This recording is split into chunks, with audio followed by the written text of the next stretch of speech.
کا گمان نہیں کر سکتے اور دنیا حیرت کرے گی اس بات پر کہ انسان کہاں سے کہاں پہنچ گیا۔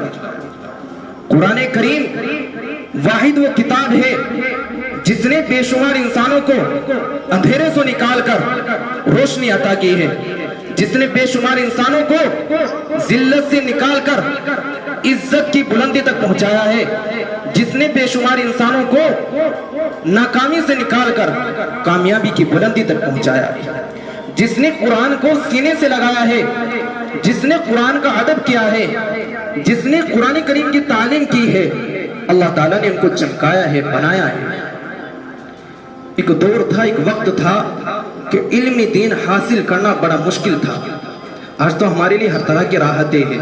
ایک دور ایسا بھی گزرا ہے کہ علم حاصل کرنے کے لیے لائٹوں کا انتظام نہیں تھا، روشنی کا انتظام نہیں تھا۔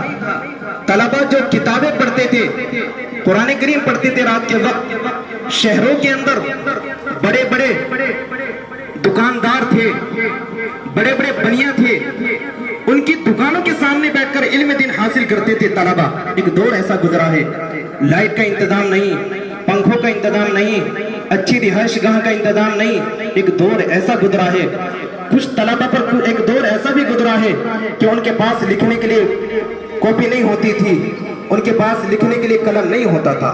امام شافعی رحمۃ اللہ علیہ فرماتے ہیں کہ میری کفالت میری والدہ نے کی ہے، سر پر باپ کا سایہ نہیں، بھائی کا سایہ نہیں، چچا کا سایہ نہیں، کوئی سہارا دینے والا نہیں، ایک ماں، اکیلی ماں میری کفالت کرتی تھی۔ امام شافعی فرماتے ہیں کہ میری حالت یہ تھی کہ میرے پاس لکھنے کے لیے کاپی نہیں ہوتی تھی۔ میں کیا کرتا تھا، میں پورے گاؤں کا چکر لگاتا تھا اور بڑی بڑی ہڈیاں تلاش کرتا تھا، جانوروں کی بڑی بڑی ہڈیاں تلاش، اور ان کو تلاش کر کر قلم سے ان ہڈیوں پر احادیث لکھتا تھا۔ تو وہ بھی تو انسان تھے دنیا کے اندر، اس کو کیا پتا تھا کہ تجھ کو تیرے مرنے کے بعد لوگ امام شافعی رحمۃ اللہ علیہ کے نام سے پہچانیں گے۔ امام شافعی کو یہ مقام کیسے ملا؟ کیوں آج ہم ان کو یاد کرتے ہیں؟ کیونکہ انہوں نے پڑھائی کے وقت میں اپنے وقت کو قیمتی بنایا ہے، بڑی بڑی دشواریوں سے پڑھی ہے۔ سوچو، ہمارے پاس تو ہر چیز کی فراوانی ہے، کتابیں ہیں، قرآن کریم ہے، بیٹھنے کے لیے ٹاٹ ہے، سر پر چھت ہے، ہواؤں کا انتظام ہے، لائٹ کا انتظام ہے، قلم کا انتظام ہے، ہر چیز کا انتظام، کھانے کا اچھا انتظام ہے، آنے جانے کے اچھے انتظامات ہیں۔ ان لوگوں کے پاس کوئی انتظامات نہیں ہوتے تھے، پھر بھی وہ لگن سے پڑھتے تھے۔ کیسا وقت تھا کہ امام شافعی ہڈیوں پر احادیث لکھتے تھے، ہڈیوں کو تلاش کر کے۔ ان کا واقعہ ہے کہ انہوں نے بڑی دشواری سے علم دین حاصل کیا ہے، اور جب بچے کو علم سے محبت ہوتی ہے، دین سے محبت ہوتی ہے، قرآن کریم سے محبت ہوتی ہے، اللہ تعالیٰ اس کے ذہن کو قوی بنا دیتے ہیں، طاقتور بنا دیتے ہیں، اس کے ذہن کو کھول دیتے ہیں، ہر طرح کی مشکلوں سے اس کے ذہن کو آزاد کر دیتے ہیں جب بچے کو دین سے محبت ہوتی ہے۔ امام شافعی کہتے ہیں کہ میں ایک مرتبہ مینا تشریف لایا اور مینا کے اندر مجھے ایک بزرگ ملے، میری ان سے ملاقات ہوئی۔ میں نے ان سے کہا کہ میرا من کرتا ہے کہ میں امام احمد رحمۃ اللہ علیہ سے ملوں۔ انہوں نے کہا کہ تمہارے اندر بڑی تڑپ ہے ان سے ملنے کی، آپ ان سے مل سکتے ہو، میں مدینہ منورہ میں ہی رہتا ہوں، آپ ان سے مل سکتے ہو۔ امام شافعی نے کہا کہ میرے پاس کوئی سواری کا انتظام نہیں ہے، میں کیسے سفر کروں؟ تو ان اللہ والوں نے کہا کہ ہمارے ساتھ ایک بزرگ تشریف لائے تھے حج پر، اور ان کا انتقال ہو چکا ہے، ان کی سواری اب خالی ہے، ان کا اونٹ خالی ہے، آپ اس پر بیٹھ کر ہمارے ساتھ مدینہ چلیں۔ امام شافعی رحمۃ اللہ علیہ فرماتے ہیں کہ مجھے مکہ سے مدینہ جانے تک 16 دن لگے۔ کتنے دن لگے؟ 16 دن لگے۔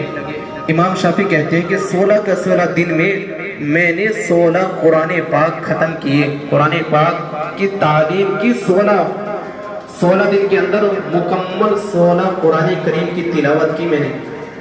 سوچو کیسا انسان ہوگا، کیسے اس کے اندر علم دین حاصل کرنے کی طرف ہوگی کہ جو سفر کر رہا ہے، سفر میں بے شمار پریشانی آتی ہے، تکلیف آتی ہے، لیکن پھر تکلیفیں کچھ نہیں کر سکتی۔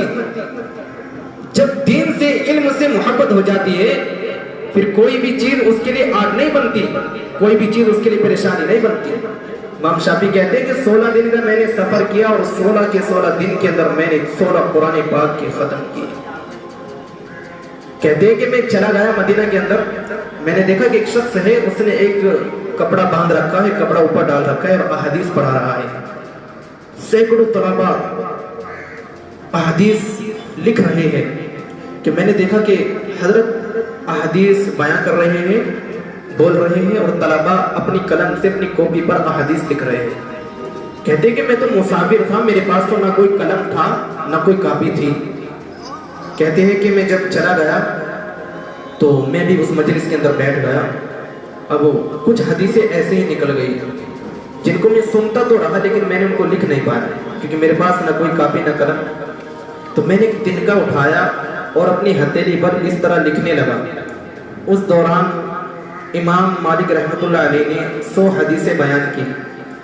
اب طلباء کا حاجت سے فارغ ہونے کا وقت ہوا، مجلس ختم ہو گئی تو سب طلباء اٹھ کر چلے گئے، تو میں وہیں پر بیٹھا رہا۔ تو امام مالک نے مجھ کو دیکھا، مجھ کو بلا کر کہا کہ کیا کر رہا ہے، ایسی ہتھیلی سے، ایسے تنکے سے ہتھیلی پر کیا لکھ رہا ہے؟ امام شافعی کہتے ہیں میں نے کہا کہ حضرت میں حدیث لکھ رہا ہوں۔ امام مالک رحمۃ اللہ علیہ نے کہا کہ اپنی ہتھیلی دکھاؤ۔ تو جب امام مالک نے ہتھیلی دیکھی تو ہتھیلی پر کوئی حدیث نہیں۔ امام مالک نے پوچھا کہ ہتھیلی پر تو کوئی حدیث نہیں، تو نے کیسے حدیثوں کو لکھا؟ تو امام شافعی کہتے ہیں کہ حضرت میں ظاہر تو دیکھنے میں تو میں ہتھیلی پر تنکے سے لکھ رہا تھا لیکن حقیقت میں میں اپنے دل پر لکھ رہا تھا۔ تو امام مالک نے امام شافعی سے کہا کہ اس وقت یہ بچہ تھا، اس کا نام خالد شافعی تھا، شافعی، کہ جو میں نے حدیثیں بیان کیے تو ان حدیثوں کو سنا سکتا ہے؟ 100 حدیثوں میں سے تو 50 حدیثوں کو سنا دے۔ امام شافعی کہتے ہیں کہ میں نے، حضرت نے تو 50 کی طلب کی، میں نے مکمل 100 احادیث سنا دی اور باقاعدہ حوالے کے ساتھ 100 حدیثیں جن کو امام شافعی نے لکھا نہیں، خالد سنا ہے اور سننے کے بعد فوراً ان 100 کی 100 حدیثوں کو زبانی سنا دیا۔ تو ایسا قلب، ایسا دل امام شافعی کو کیسے ملا؟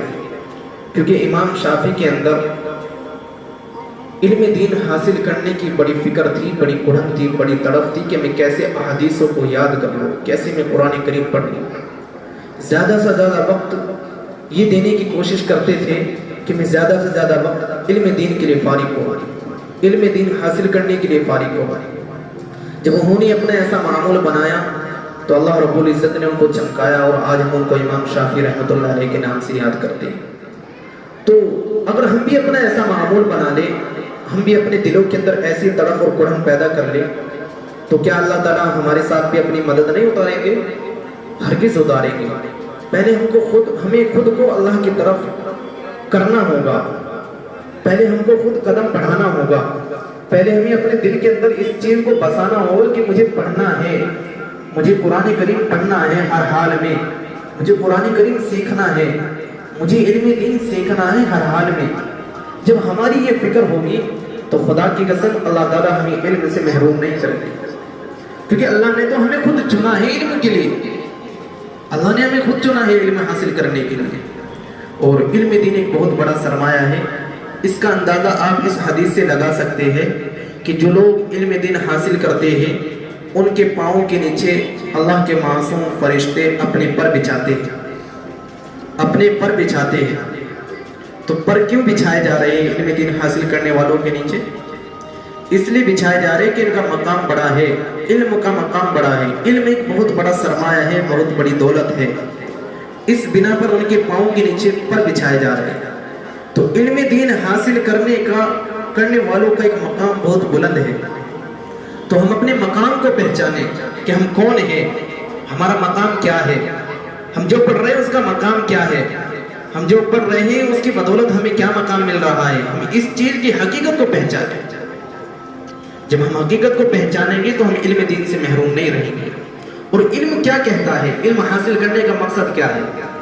کیا علم حاصل کرنے کا خالص یہ مقصد ہے کہ ہم علم حاصل کر لیں، قرآن کریم پڑھ لیں اور جب پڑھ لیں، مکمل پڑھ لیں تو اس کو بند کر دیں؟ اس کی چھٹی کر دے. علم حاصل کرنے کا کیا یہ مقصد ہے کہ جب تک ہم مدرسے کے وقت میں ہیں ہم قرآن کریم پڑھ رہے ہیں, ہماری چھٹی پڑ گئی یا ہم گھر پر آ گئے یا ہم فارغ ہو گئے, پھر ہم نے اس کو بند کر کے رکھ دیا, کیا علم حاصل کرنے کا یہ مقصد ہے؟ علم حاصل کرنے کا مقصد یہ ہے کہ مدرسہ ایک سکھانے کی جگہ ہے, مدرسہ فارغ کرنے کی جگہ نہیں ہے, مدرسہ صرف سکھانے کی جگہ ہے, اور اس کو عمل میں لانے کی, اس کو تلاوت کرنے کی, اس کو خوب پڑھنے کی جو جگہ ہے وہ ہماری دنیاوی زندگی ہے. ہم کیا کرتے ہیں اکثر کہ جب تک مدرسے کے اندر ہے ہم قرآن کریم محنت سے پڑھتے ہیں, اور جب گھر پر چلے جاتے ہیں چھٹی پڑ جاتی ہے تو ہفتے مہینے ہم قرآن کریم نہیں کھولتے, ہم قرآن کریم کھول کر نہیں دیکھتے, قرآن کریم نہیں پڑھتے. تو یہ تو بہت غلط بات ہے, یہ تو اللہ کو ناراض کرنے کی بات ہے, کیونکہ مدرسہ تو خالص اس مقصد سے بنایا گیا ہے کہ علم دین حاصل کرنے کے مقصد سے, اس پر عمل کرنا وہ تو ہماری دنیاوی زندگی میں عمل ہوگا. تو ہم قرآن کریم کو مدرسے سے نکال کر اپنے گھروں کے اندر بھی داخل کریں, ہم اپنی دنیاوی زندگی کے اندر بھی قرآن کریم کو داخل کریں, ہم اپنی دنیاوی زندگی کے اندر بھی قرآن کریم کو لائیں. قرآن کریم کیا کہہ رہا ہے, قرآن کریم کا کیا مقصد ہے, ہم اس مقصد کو بھی پہچانیں. ہم جب راستے سے چلے تو ایک سائڈ سے چلے, کیونکہ قرآن کہتا ہے کہ راستے میں جب چلو تو کسی کو تکلیف نہ پہنچاؤ, کسی کو پریشانی نہ پہنچاؤ. اب مدرسے میں تو علم دین حاصل کر رہے ہیں, اگر ہم راستے کو ہیر کر چلیں گے, اپنے ماں باپ کا ادب نہیں کریں گے, اپنے ساتھیوں کا ادب نہیں کریں گے, رشتہ داروں کا ادب نہیں کریں گے, تو بتاؤ پھر علم دین حاصل کرنے کا کیا فائدہ ہوگا؟ ہم جو پڑھ رہے ہیں کچھ بننے کے لیے تو پڑھ رہے ہیں, اس کو عمل میں لانے کے لیے تو سیکھ رہے ہیں. تو ہماری زندگی ایک ایسی زندگی ہونی چاہیے کہ ہمارے اندر اور ان بچوں کے اندر جو علم دین حاصل نہیں کر رہے ہیں ایک خاصا فرق ہونا چاہیے, اور کسی دیکھنے والے کو اس چیز کا احساس ہونا چاہیے کہ بچہ مدرسے میں پڑھتا ہے, یقیناً یہ پڑھ رہا ہے اور اس کے اندر بڑی تہذیب ہے, بڑا ادب ہے. ہم اپنے بڑوں کا ادب کریں گے, تہذیب سے چلیں گے, چھوٹوں کو بڑوں کو سب کو سلام کرتے چلیں گے, تو اس سے جو عزت ملے گی وہ ہمیں ملے گی. اگر کسی کی تعریف ہوگی تو وہ آپ کی تعریف ہوگی جب آپ اپنا ایسا معمول بنائیں گے, اور اللہ بھی اس سے خوش ہوگا, اللہ بھی راضی ہوگا, اللہ کو بھی بڑا پیار آئے گا اس بات پر.